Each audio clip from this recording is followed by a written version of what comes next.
హరే కృష్ణ. ఓం అజ్ఞానతిమిరాంధస్య జ్ఞానాంజనాశలాకయ చక్షురున్మీలితం యేన తస్మై శ్రీ గురవే నమః. హరే కృష్ణ. ఈరోజు మనము ఏకాదశులలో షట్తిల ఏకాదశి.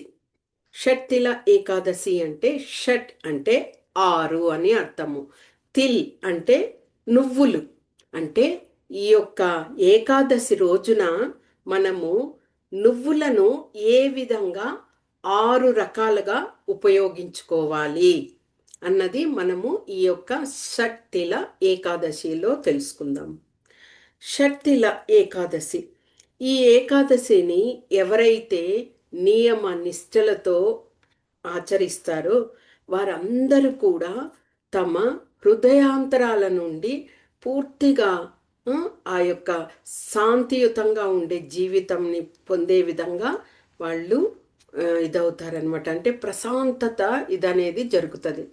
సాధారణంగా మనము ఏ ఏకాదశిని అవలంబించినా కానీ మనము అలాంటి ప్రశాంతతను పొందుతాము. అసలు ఏకాదశి అంటేనే అర్థము అది. మనము మన మనస్సుని శరీరాన్ని భగవంతుని యొక్క చేరువలో ఉంచి ఆ రోజంతా కూడా ఆనందాన్ని పొందడం. అందుకే శ్రవణము, కీర్తనము, స్మరణము అని ఆ విషయాలను చెప్తారు. ఇంకా ఒక్కొక్క ఏకాదశికి ఒక్కొక్క ప్రత్యేకత అని చెప్పారు కదా. ఈ ఏకాదశిలో మనము ఈ కథ ద్వారా తెలుసుకునే ఒక ప్రత్యేకత ఏమిటి, విశిష్టత ఏమిటి అంటే దానం చేయాలి. అంటే చాలామంది భక్తిలో ఉంటారు. ఎలాగా? ఆ భక్తిలో ఉండేది కూడా అందరూ ఉండరు. మనకి భగవద్గీతలో చెప్పినట్లు మనుష్యానాం సహస్రేషు కచ్చిత్ యతతి సిద్ధయే యతతామపి సిద్ధానాం కచ్చిన్ మాం వేతి తత్వతః. 1000 మందిలో ఒక్కరు మాత్రమే భగవంతుని గురించి తెలుసుకుంటారు అని భగవంతుడే స్పష్టంగా తెలియచేయడం జరిగింది.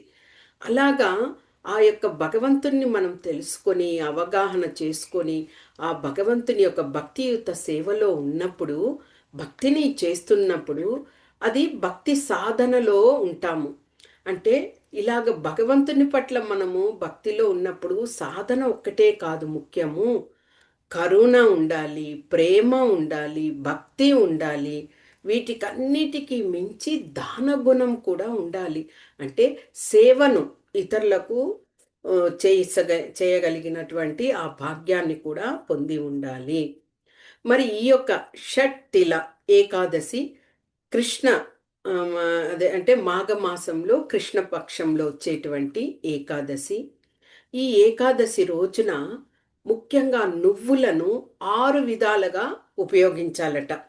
సాధారణంగా మనము ధాన్యాల్లో తీసుకోము కదా. కానీ ఈ యొక్క ఏకాదశిలో ప్రత్యేకత చూడండి, నువ్వులనే ఉపయోగించాలి ఈ ఏకాదశిలో. ఏమిటి? ఆ యొక్క నువ్వులను ఇతరులకు దానం ఇవ్వడం అనేది చాలా ముఖ్యమైన విషయం అన్నమాట. అదేవిధంగా ఇతరులు మనకు దానంగా ఇచ్చినప్పుడు నువ్వులను తీసుకోవడం. ఆ యొక్క నువ్వులను మనము స్నానం చేసినప్పుడు ఆ నువ్వులను వేసి దానితో అభ్యంగ స్నానం చేయడం. అంటే ఆ రోజు నువ్వులను మనము ఆ విధంగా ఉపయోగించడం. ఇంకా యజ్ఞము అలాంటివి చేసినప్పుడు యజ్ఞం కోసం ఆ యొక్క నువ్వులను ఉపయోగించడం. ఇంకా ముఖ్యంగా భగవంతునికి కూడా అర్పించవచ్చు ఆ రోజు నువ్వులను. ఆ విధంగా ఇక పూర్తిగా యజ్ఞానికి ఉపయోగించడం. దానం, ఆ యొక్క దానం విషయంలో ముఖ్యంగా దానిని కూడా ఉపయోగించడం. ఈ యొక్క షట్ ఏకాదశి ముఖ్యంగా దానం గురించే తెలియచేస్తూ ఉన్నదన్నమాట.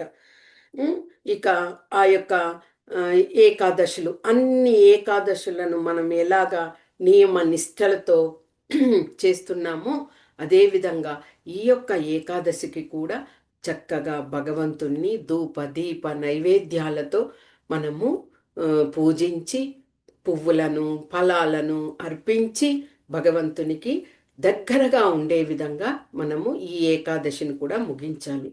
కానీ ఈ యొక్క ఏకాదశి యొక్క కథ ఏమిటి అని చూసినప్పుడు ముఖ్యంగా దానం చెయ్యాలి.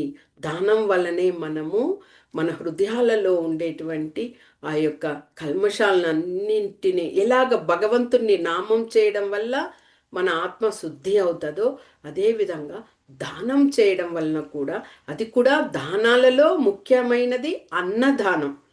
మనము వస్త్రదానం చేయవచ్చు, లేకపోతే ధన రూపేణ దానం చేయవచ్చు. కానీ వాటికన్నా ముఖ్యంగా ఈ యొక్క అన్నదానం అనేది చాలా ముఖ్యమైనదిగా కూడా ఈ యొక్క షట్తిల ఏకాదశి వలన మనకు తెలుస్తున్నది. ఇక ఆ కథను చూసినప్పుడు ఒకప్పుడు ఒక స్త్రీ చాలా ధనవంతురాలు అనమాట. ఆమె ఉండేది. ఆమె భక్తిని చేస్తూ ఉండేది. చక్కగా తీర్థయాత్రలకు వెళుతూ ఉండేది. అందరి పట్ల చాలా ప్రేమతో కూడా ఉండేది. కానీ ఆమె దాన ధర్మాలు ఏ రూపంలో చేస్తూ ఉండేది అంటే, ఎక్కువగా ఆమె వస్త్ర రూపేణ వస్త్రాలను ఇవ్వడము, లేకపోతే ధనాన్ని ఇవ్వడము నగదు రూపంలో, అలాగ దానాలను చేస్తూ ఉండేది. ఏ రోజు కూడా అంతటి ధన సంపత్తులు ఉన్నటువంటి ఆమె ఎప్పుడు కూడా అన్నదానం అనేది చేసేది కాదనమాట.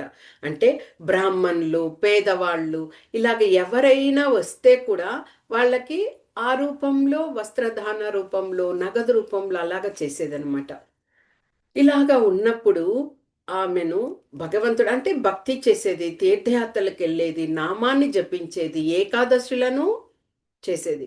కానీ అన్నదానం అనే ఆ యొక్క కార్యక్రమం మాత్రం ఆమె చేసేది కాదు. ఇప్పుడు ఎందుకు మనం అన్నదానంకి ఎక్కువగా ప్రాముఖ్యత ఇస్తున్నాము అంటే, వస్త్రం వస్త్రం ఏముంది మనకి, కృష్ణ భగవానుడు భగవద్గీతలో తెలిపినప్పుడు ఆ వస్త్రం అనేది అది పాత పడింది అనుకోండి, తర్వాత కొత్త వస్త్రాన్ని మనము కొనుక్కుంటాము కదా. ఆ విధంగానే ఆత్మ కూడా తన యొక్క పాతదైనటువంటి దేహాన్ని వదిలి కొత్త దేహంకి చేరిపోతుంది. అది వస్త్రం యొక్క ఇది. అదేవిధంగా ధనము, ఆ ధనాన్ని ఎవరికైనా దానం చేసినప్పుడు వారు తీసుకున్నటువంటి వారు ఏదైనా చెడు కర్మలకు ఉపయోగించారనుకోండి, దాని యొక్క ఫలితము, పాపపు ఫలితము మనకే వస్తుంది. అలాగా ఎవరైనా దానం చేయండి అని వచ్చినప్పుడు వాళ్ళకి అన్నదానం చేశామనుకోండి, అన్నం వలన వాళ్ళు యొక్క పూర్తిగా తృప్తి పొందుతారు. మనము ఆ దానం చేసినందుకు మనకు కూడా మంచి పుణ్య ఫలితము కలుగుతుంది. ఈ స్త్రీ అంత సంపత్తు ఉంటే కూడా ఎప్పుడు కూడా ఎవ్వరికి దానం అనేదే చేసేది కాదనమాట. ఇలాగా ఉన్నప్పుడు ఆమె భక్తురాలే కదా. ఒకసారి విష్ణు భగవానుడు ఆమెని పరీక్షింపదలిచారనమాట. కాబట్టి ఆయన ఒక భిక్షకుడి రూపంలో వారి ఇంటికి ముందు వచ్చి భిక్షాం దేహి అంటూ అర్థించడం జరిగింది. ఆమె పనిగా ఉన్నది లోపల కాబట్టి ఆమె వినిపించినా కానీ అసలు పట్టించుకోలేదు. మళ్ళీ కూడా రెండవసారి కూడా ఆయన భిక్షాం దేహి అని చెప్పడము, ఆమెకి అంటే అన్నం, భిక్షం అంటేమి అన్న రూపంలో అడగడమే కదా. కాబట్టి వెంటనే ఆమెకి ఆ యొక్క చిరాకుతో అలాగే వచ్చి ఆమె అక్కడ పక్కనే ఉన్నటువంటి మట్టి ముద్దను ఆ యొక్క పాత్రలో వేసి వెళ్ళిపోయిందనమాట. అంటే ఎప్పుడు ఆమె అన్నదానము చేయడము ఎరగదు కదా. అలాగ చేసేసరికి ఆమె ఆ యొక్క పరీక్ష కదా భగవంతుని యొక్క ఇది. ఆమె ఎప్పుడైతే ఆ భగవంతుని యొక్క పాత్రలో ఆ మట్టి ముద్దను వేసిందో, భగవంతుడు చిరునవ్వుతూ ఆ మట్టి ముద్దను చూసేసరికి వారు అంత ధన సంపత్తులతో ఉన్నటువంటి ఆ ఇల్లు ఒక్కసారిగా మట్టి ఇల్లులాగా మారిపోయిందనమాట. వెంటనే ఆమె కూడా ఆమె వస్త్రధారణ అంతా మారిపోయింది. ఆమె వెలుపల చూసినప్పుడు అక్కడ ఆ భిక్షకుడు లేరు. వెంటనే లోపలికి వెళ్ళి ఆ మందిరంలో చూసినప్పుడు భగవంతుని యొక్క ఆ యొక్క విగ్రహం ముందు ఆమె అలాగే దిగులు పడుతూ తనకి ఎందుకు ఇలాంటి ప్రాప్తము లభించింది అంటూ చాలా వేదన పడుతూ భగవంతునితో ప్రశ్నిస్తూ ఉన్నదనమాట. అప్పుడు ఆమెకి పలుకులు, ఆకాశవాణి పలుకులు వినిపించాయి. ఏమిటంటే, నీవు ఇప్పుడు మీ ఇంటికి దేవతలే వస్తారు, అతిథులుగా మీ ఇంటికి వస్తారు. కానీ వాళ్ళు వచ్చి మీ యొక్క తలుపులను, ఇంటి తలుపులను తెరవమని చెప్పినప్పుడు నువ్వు తెరవవద్దు. నీవు ఎందుకు ఈ పరిస్థితికి వచ్చావు అన్నది ఈ యొక్క షట్టిల ఏకాదశిని గురించి తెలుసుకో. ఆ దేవతలు నీకు, అంటే దేవతలు అతిథులుగా వస్తారు కదా, ఆ అతిథులు నీకు ఆ యొక్క షట్టిల ఏకాదశి యొక్క వ్రత మహత్యం గురించి, విశిష్టత గురించి, ప్రాముఖ్యతను నీకు తెలియచేస్తారు. అంతవరకు నీవు తలుపుని తీయకు అని ఆ మాటలు వినిపించానమాట. ఆమె అలాగే ఎదురు చూస్తున్నది. ఆ దేవతలు అతిథి రూపంలో రావడం జరిగింది.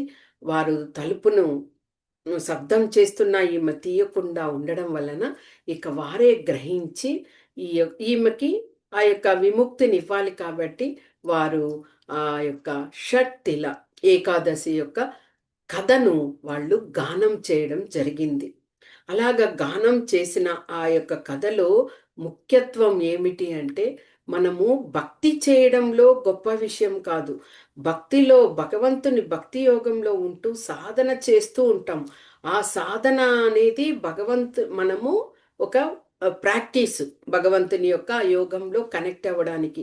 కానీ అలాంటి సాధన చేస్తున్న సమయంలో మనము గొప్పగా భక్తిలో ఉన్నాము, భగవంతునికి అన్ని సేవలు చేస్తున్నాము అని అనుకోవడము అలాగే కాదు. కరుణను చూపాలి, ఇతరుల పట్ల ప్రేమతో ఉండాలి. అదేవిధంగా సేవా భాగ్యాన్ని కూడా కలిగి ఉండాలి. సేవ అన్నప్పుడు ఇక్కడ దాన గుణం. ఆ దాన గుణంలో మనము ఇతరులకు అన్నంని ఇవ్వడం అనమాట. అంటే వస్తు రూపేణ అలాగా కాకుండా ఎవరైనా అడిగినప్పుడు వాళ్లకు నేరుగా ఆ యొక్క అన్నంని మనము వారికి ఇచ్చినప్పుడు వారు నేరుగా, అది ఆకలితో ఉన్నవారు కాబట్టి అది తినడం వల్ల వాళ్ళు తృప్తిని పొందుతారు అని వాళ్ళు ఆ యొక్క గానంని చేయడం వల్ల ఆమెకు అప్పుడు అర్థమైందనమాట. తర్వాత ఆమె ఆ యొక్క షట్టిల ఏకాదశి రోజు కోసము ఆమె ఎదురు చూసి ఆ యొక్క ఏకాదశి వచ్చిన రోజున ఆమె నియమ నిష్టలతో ఆ యొక్క ఏకాదశిని పరిపూర్ణం చేశారనమాట.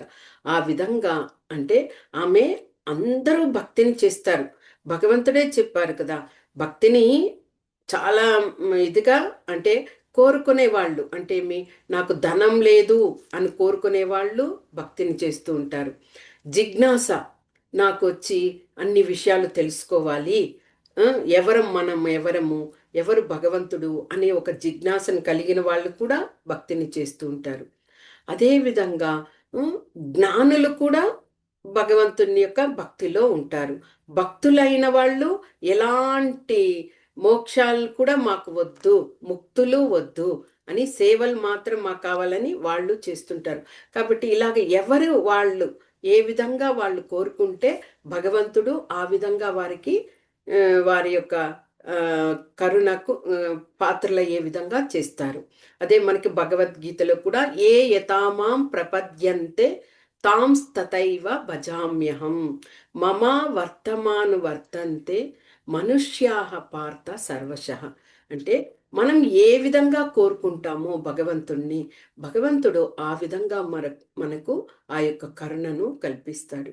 ఇక్కడ ఆ యొక్క ధనవంతురాలుగా ఉండి భక్తిని చేస్తూ ఉండి తీర్థయాత్రలకు వెళ్తూ వచ్చి ఉండి కూడా ఆమెలో ఆ గుణం ఏమిటి, దాన ధర్మాలు చేసేటప్పుడు ఆ యొక్క ప్రసాదం అంటే అన్నంని ఎవరికి ఇవ్వకుండా అలాంటి ఇదిగా ఉండడం వల్ల ఆమెకు తెలియచేయడానికే సాక్షాత్తు భగవంతుడే ఆ యొక్క భిక్షకుడి రూపంలో రావడం ఆమెకి కనువిప్పును కలిగించడం జరిగింది.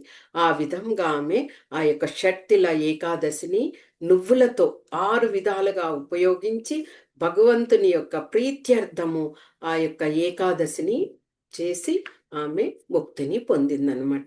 ఇది షట్టిల ఏకాదశి యొక్క విశిష్టత. ఓకే, అంటే దానం అనే విషయంలో ఇతరులకి మనము వారు ఆకలిగా ఉన్నప్పుడు వచ్చి అడిగినప్పుడు ఆ యొక్క భోజనాన్ని మనము ఇవ్వడము అనేది అది గొప్ప దానం. యొక్క విశిష్టతతో ఈ యొక్క షట్టిల ఏకాదశి గురించి భగవంతుడు ఆ యొక్క స్త్రీ మూలంగా అందరికీ కూడా తెలియచేయడం అనేది జరిగింది. ఇదే షట్టిల ఏకాదశి యొక్క ప్రాముఖ్యత. హరే కృష్ణ. వాంఛా కల్పతరుభ్యశ్చ కృపా సింధుభ్య ఏవ చ పతితానాం పావనేభ్యో వైష్ణవేభ్యో నమో నమః. హరే కృష్ణ.